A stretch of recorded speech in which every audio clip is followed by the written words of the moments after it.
TRF da Primeira Região decide. Prorrogação de patente estrangeira de medicamento não pode influenciar na vigência da patente brasileira do mesmo remédio.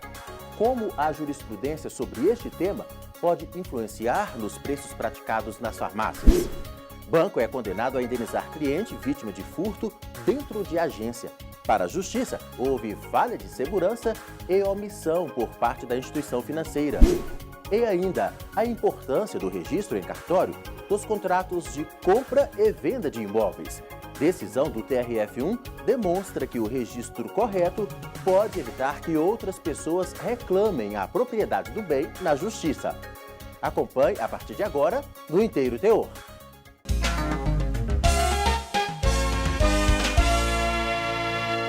O Tribunal Regional Federal da Primeira Região decidiu que a prorrogação de patente estrangeira de medicamentos não deve influenciar na vigência da patente brasileira do mesmo remédio. O posicionamento, que segue jurisprudência do Superior Tribunal de Justiça, mostra como os tribunais têm se posicionado quando há dúvidas sobre o direito de produzir e comercializar determinado medicamento, o que pode influenciar no preço do remédio praticado nas farmácias. A servidora pública aposentada Adriana Cláudia Dávila consome mensalmente uma caixa de comprimidos para combater a fibromialgia, uma síndrome que provoca dores no corpo. Ela conta que quando foi diagnosticada com a doença e recebeu a receita para tratá-la, se assustou com o preço do medicamento, na época não disponível na fórmula genérica. Eu comecei com um valor muito alto. O valor da medicação custava 380 a 400 reais. O nome era Cymbalta, não tinha, na época, o genérico. E agora, graças a Deus, já está diminuindo mais e já tem o genérico. Quando um medicamento está disponível na fórmula genérica, geralmente não existe mais direito de exclusividade para a produção e comercialização do mesmo. Ou seja, o prazo da patente do produto já expirou. Isso influencia diretamente no custo do medicamento para o consumidor final, conforme explica o advogado Marcos Malvar, que é especialista em direito de propriedade intelectual e concorrencial. É a partir do fim dessa proteção patentária que outras empresas, outras indústrias farmacêuticas podem desenvolver os chamados medicamentos similares ou genéricos, com base no mesmo princípio ativo. Então, a população só tem ofertado medicamentos similares e genéricos de medicamentos cuja proteção patentária já foi expirada ou ela foi quebrada através de um licenciamento compulsório, alguma atividade semelhante. Este tema, patente de medicamentos, já provocou várias discussões nos tribunais brasileiros. Aqui no TRF da Primeira Região, em Brasília, a mais recente foi sobre a influência da extensão do prazo de validade da patente estrangeira na vigência da patente brasileira. Uma indústria do setor farmacêutico queria continuar com o direito exclusivo de produção de um remédio cujo a fórmula original foi desenvolvida no Japão.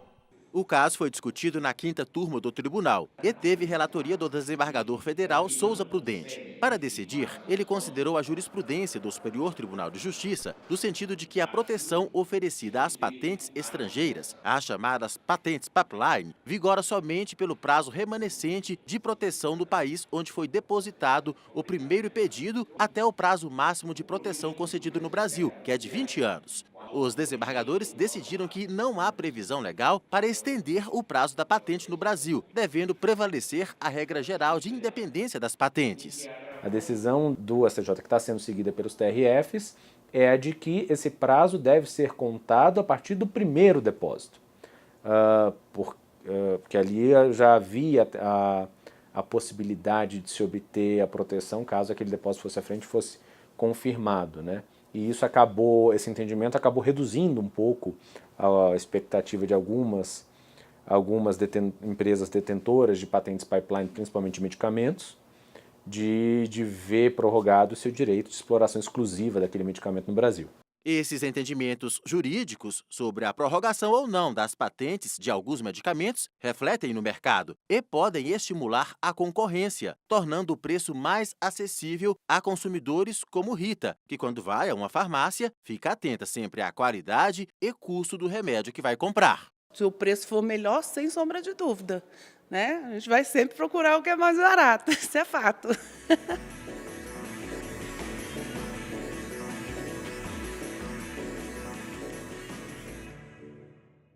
Daqui a pouco, banco é condenado a indenizar cliente vítima de furto dentro de agência.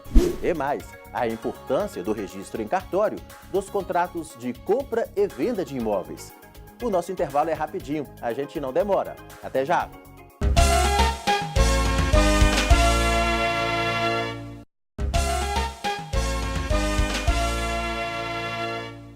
Você se sente seguro quando entra dentro de uma agência bancária?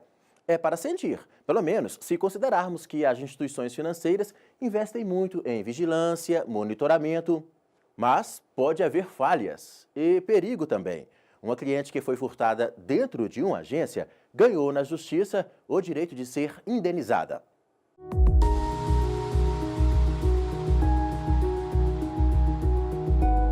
Em diversas cidades brasileiras, é fácil encontrar pessoas preocupadas com a criminalidade e que até passaram por situações delicadas. O cara chegou e me pegou pelo pescoço aqui de bicicleta, né? E o outro com a arma na mão.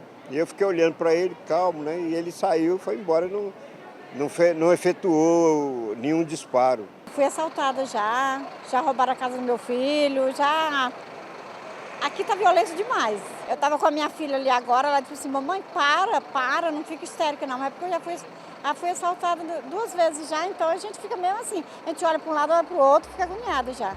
E os crimes acontecem até mesmo em lugares considerados seguros por muitas pessoas. Na Bahia, por exemplo, uma mulher foi vítima de furto dentro da agência bancária enquanto depositava cerca de R$1.000 no caixa eletrônico.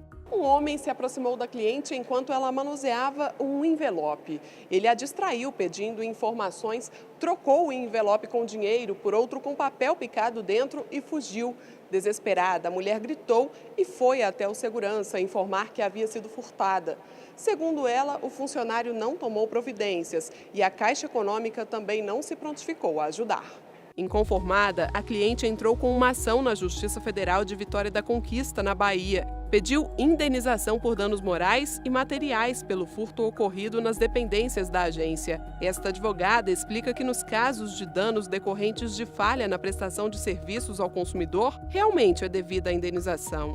Nós temos o artigo 14 do Código de Defesa do Consumidor, que diz o seguinte: o fornecedor de serviço, neste caso, a instituição bancária, ela possui a responsabilidade objetiva naqueles casos em que o serviço é prestado de forma falha, de forma inapropriada ou de forma que vá realmente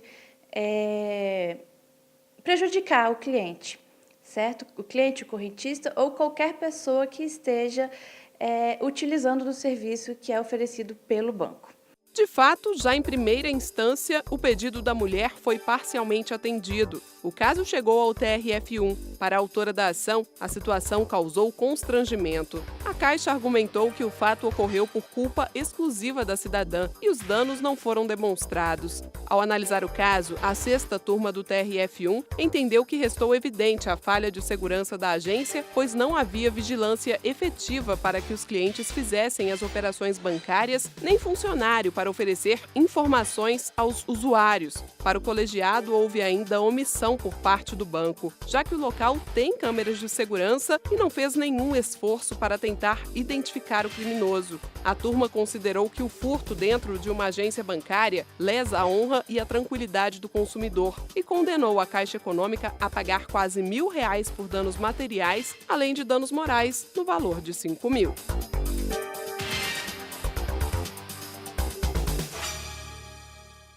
A Caixa informou à nossa produção que não vai recorrer da decisão e que tem procurado conduzir a solução de ocorrências, como essa que a gente mostrou aí na reportagem, pela via conciliatória.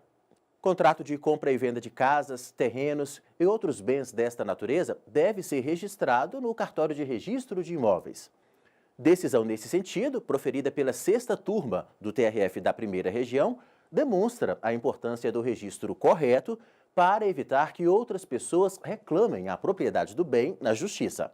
A empresária Tereza Cristina Machado está satisfeita com um dos últimos negócios que fez, a aquisição de uma sala comercial na região central de Brasília, onde montou a nova sede do negócio dela. Com a escritura em mãos, ela diz que realizou todos os procedimentos cartorários necessários para que ela se tornasse a proprietária do bem. Eu tenho uma frase que me orienta na compra de imóveis, que é a seguinte: quem compra não é dono, o dono é quem registra, porque o registro do imóvel é a carteira de identidade daquele bem imóvel, né? E é a única forma que você tem de dar conhecimento à sociedade, e não apenas só entre o comprador e o vendedor, de quem é o proprietário daquele bem imóvel, é fazendo o registro dele, né? Às vezes as pessoas até postergam isso porque acham que o valor de fazer o registro pode ser um pouco alto, mas é muito mais caro e muito mais complicado quando você tem que ajustar isso depois, porque não foi feito em tempo. Se uma compra dessa natureza não é registrada em cartório, outros interessados no mesmo bem podem questionar a propriedade na justiça, como num caso julgado pelo TRF da Primeira Região. Um comprador que alienou o imóvel para terceiros e não fez nenhum registro da compra e venda tentou demonstrar que é o verdadeiro proprietário do bem, mas não conseguiu. Ao analisar o caso, os desembargadores aqui da 6ª turma do TRF1 lembraram que o Código Civil protege aquele que compra o imóvel e faz o devido registro desta aquisição. Para os magistrados, o comprador até agiu com boa-fé ao cuidar do terreno e realizar o pagamento do IPTU, mas errou ao deixar de procurar o cartório de registro de imóveis. Para o relator do recurso, Giraí Arameguerian, que foi seguido à unanimidade pelos demais desembargadores da turma, não havia como outras pessoas saberem da existência de um contrato de gaveta, considerado insuficiente para anular outros negócios que tenham sido feitos com base no mesmo bem. A advogada Renata Aparecida França, que é especialista em contratos, explica que situações assim não são incomuns. É muito recorrente pessoas de má-fé vender imóvel que nem lhes pertence, né, usando o contrato de gaveta. O contrato de gaveta funciona no mesmo regime dos séculos passados, que é o contrato do bigode, que é apenas um contrato verbal. O fato de estar no papel não significa que ele vai lhe dar segurança jurídica. A segurança jurídica só é real se ela for registrada no cartório de registro de imóveis. A profissional indica o caminho para evitar dor de cabeça ao adquirir um bem de grande valor. O ideal sempre, quando se diz sobre propriedade de imóveis, sobre bens patrimonial, e pode ser bens imóveis e pode ser bens móveis também, porque às vezes é um carro, acontece muito com o carro também nesse mesmo sentido, é tentar fazer, se você não tem a possibilidade de transferir a propriedade, você criar documentos que comprovem a posse desse bem.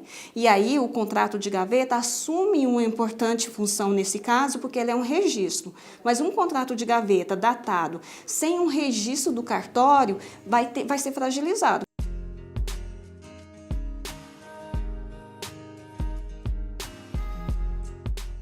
E a gente fica por aqui. Não se esqueça, você pode acompanhar as reportagens do Inteiro Teor e outras notícias do TRF da Primeira Região, também no nosso portal e no YouTube. E estamos também no Facebook e no Instagram. Obrigado pela companhia e até o próximo programa.